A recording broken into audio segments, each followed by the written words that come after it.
Space, a place that has already stirred the human imagination, a realm of wonder, exploration, and boundless potential.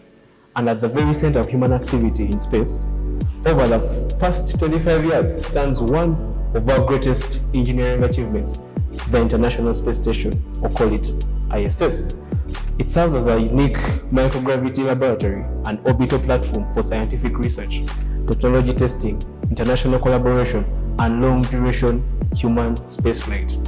But like all great missions, the ISS is approaching the final chapter of its journey. With its retirement looming in the early 2030s, the question arises, what comes next? This is where innovation steps in. The European Space Agency and the German Aerospace Center are not waiting for the future to happen.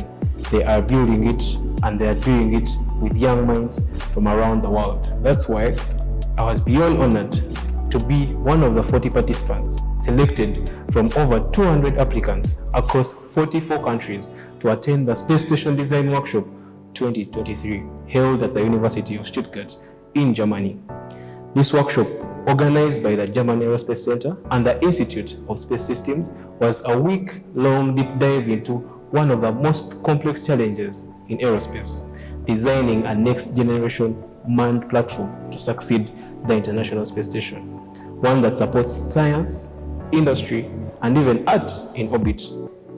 We were divided into two interdisciplinary teams composed of people with backgrounds from aerospace engineering, law, space and social sciences, architecture, mechanical, electrical, and telecommunications engineering, to mention but a few.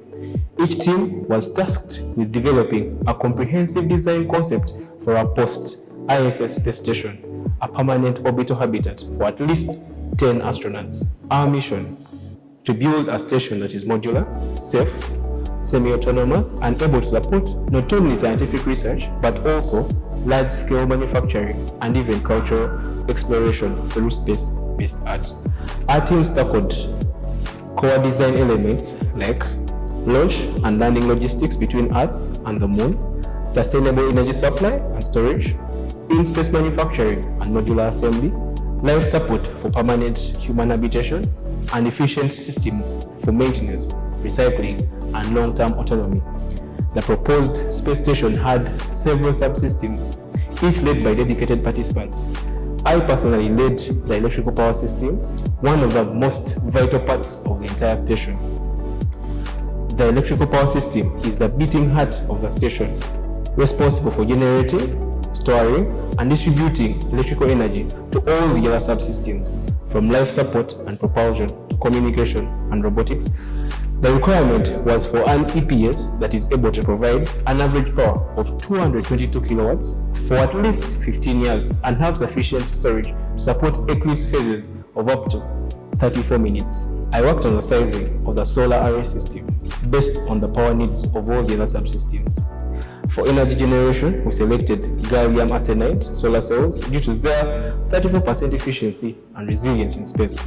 We then designed a lithium-ion battery storage system with intelligent battery management, thermal regulation, and redundancy features. This ensured the station would have continuous power during orbital night and eclipse phases. But it wasn't just about selecting technology. We conducted trade-off analysis across multiple options: nuclear versus solar, lithium-ion versus solid-state batteries, power safety versus mass versus technological readiness. Lithium-ion was the best option due to its high technology readiness levels and reliability, though we projected solid-state batteries as our future upgrade as their technology readiness levels would improve later on. Other teammates led brilliant efforts in systems like attitude and orbit control system, environmental control and life support system, human factors, robotics and EVA, and even in-space manufacturing. Our team chose a conservative design philosophy backed by high technology readiness level systems, a decision shaped by expert reviews during our mission and project design reviews that we always held with experts in the field.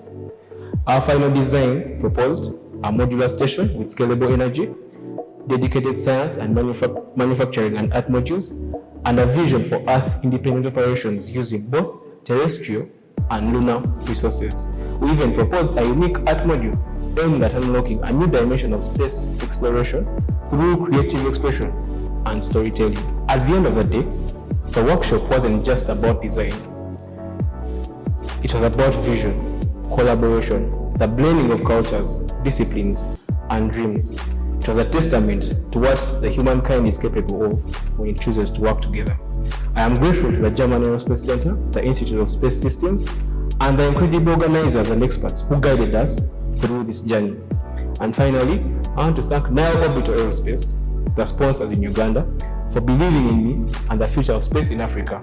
The work we are doing in building local capacity and empowering the next generation of space professionals is truly inspiring. The future of space isn't just out there, it's being designed today by young minds, bold ideas, and global cooperation. And I'm proud to be part of that journey.